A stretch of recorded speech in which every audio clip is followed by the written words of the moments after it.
Many women spend much of their lives trying to anticipate problems, manage outcomes, and prepare for every possible scenario. And somewhere along the way, they lose connection with themselves in the process.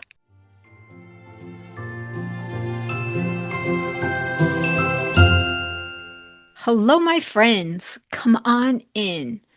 It is always such a gift to spend this time together with you. If you've been here before, welcome back. And if this is your first time joining me, I'm glad you found your way here.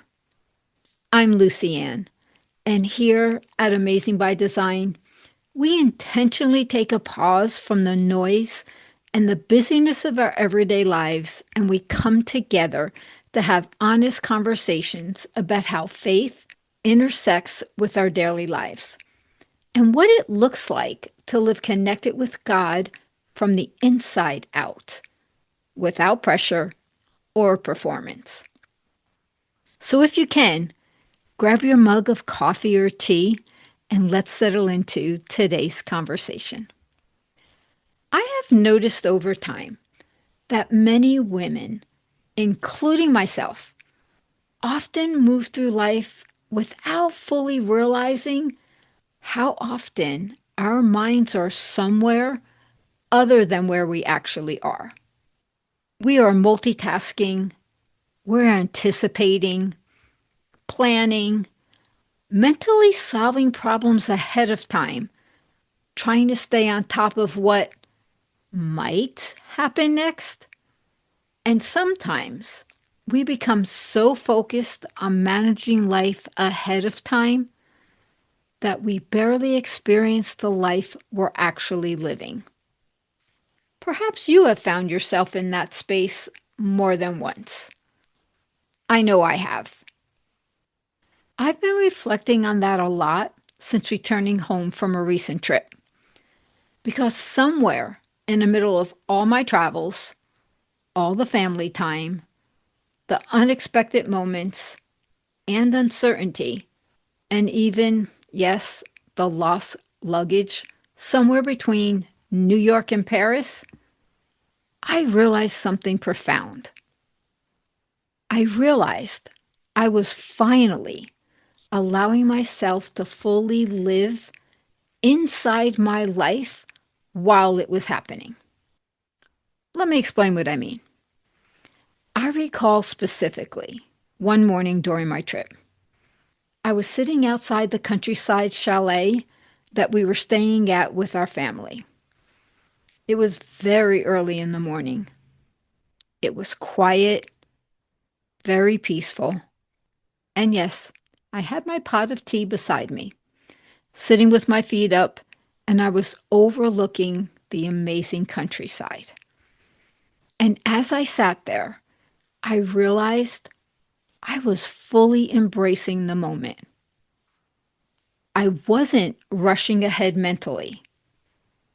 I wasn't trying to solve the day before it actually arrived. I wasn't caught up in everyone else's needs or trying to manage every detail. I was simply present with myself, present with God, very present in the moment that I had been given. And it was wonderful, peaceful, joyful, all the wonderful things. I was fully content in that moment. And what struck me later was this. There was only a very small window for that kind of quiet that morning. Before long, the day would eventually fill up with people and plans and lots of movement. But in that moment, I recognized what my soul was asking for. It wasn't asking for productivity or preparation or more planning, because heaven knows there was a lot of that. But rather, it was just asking for presence. And honestly, that recognition changed the way I think about what self-care really is all about. And this is why. I think sometimes we have reduced self care down to specific routines, habits, and checklists. But what supported me most during the entire trip wasn't a routine, it was self awareness with God in real time. It was slowing down enough, no matter where I was, and at any moment, to acknowledge God's presence. And I've come to realize something. Those moments always center me, no matter where I am, no matter what's happening around me. Even thousands of miles away from what felt familiar, I still felt at home internally. Because staying connected to God's presence makes me feel at home. Remember earlier I mentioned that my luggage got lost somewhere between New York and Paris? That really happened. Honestly, at one point in my life, that situation alone would have pulled me out of the present moment and sent my mind spiraling. I would have overmanaged things, followed up constantly with the airlines, checked with the front desk at our hotel repeatedly, and I would have simply allowed all the uncertainty to pull my nervous system into high alert. But this time was different, and I wondered why. Then I got to thinking. I stayed present in the moment, regardless of the uncertainty. I thought of it this way. I had prepared wisely for this trip. I had a carry on with enough essentials to sustain me for a few days. So I did only what was mine to do in that moment. I reported the missing luggage, filled out all the necessary paperwork, and then I let the rest unfold. And that's what was important for me to make note of. Because there was nothing more that I could have done that would have made that luggage arrive any faster. But there was certainly a lot I could have done that would have robbed me of my peace and pulled me out of the present moment. That would have caused me to miss out on the beauty of where I actually was. And sure enough, while I was out enjoying Paris with my husband, my luggage quietly arrived in my room. And somewhere in all of this, I realized what had actually changed within me. I now know what alignment with God feels like. And because of that, my nervous system alerts me anytime I begin pulling myself out of it. Because my body knows how to recognize when I'm leaving the steadiness of God that He has taught me to live from. And that awareness, it has changed everything about how I show up every day. I have learned that it's not my job to get ahead of every possible outcome. I trust that if God needs to redirect my path, He's fully capable of doing so. And that trust allows me to stay present. Both my work and my relationships, they have shown me that many women spend much of their lives trying to anticipate problems, manage outcomes, and prepare for every possible scenario. And somewhere along the way, they lose connection with themselves in the process. But peace and connection came when I realized I no longer needed to mentally stay ahead of my life. Not because my life suddenly became predictable, but because I stopped carrying the things that were never mine to hold. And I learned to trust God with the little nuances of life, as well as the major things.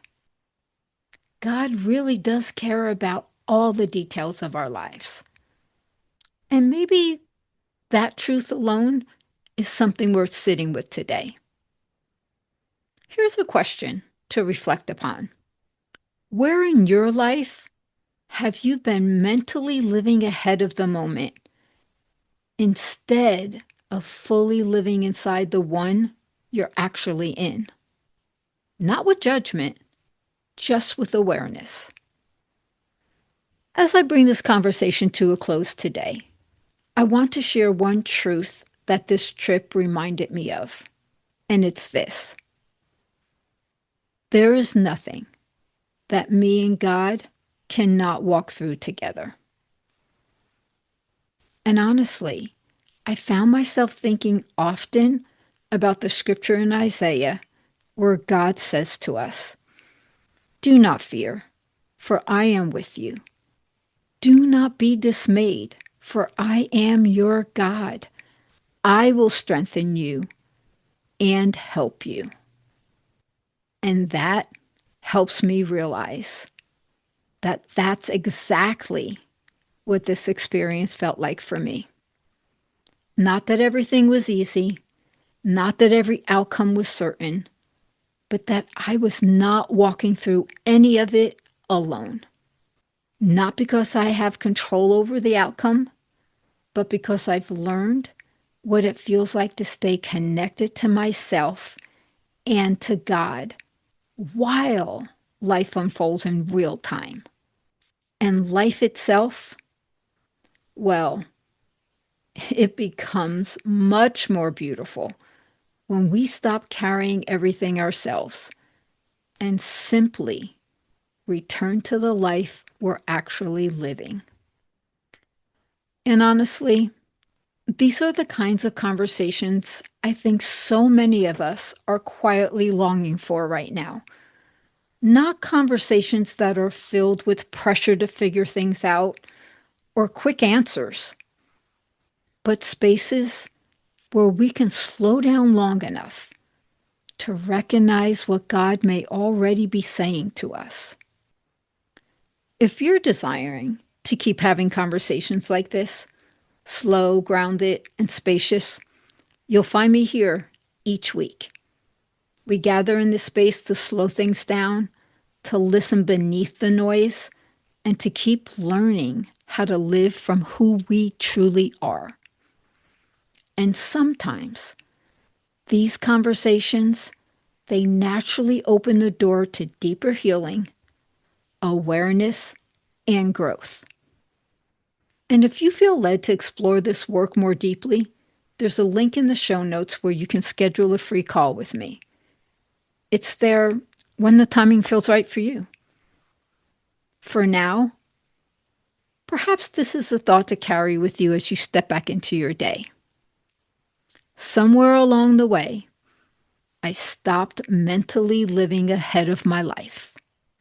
And as always, hold on to this truth: you are chosen, you are loved, you are amazing by design.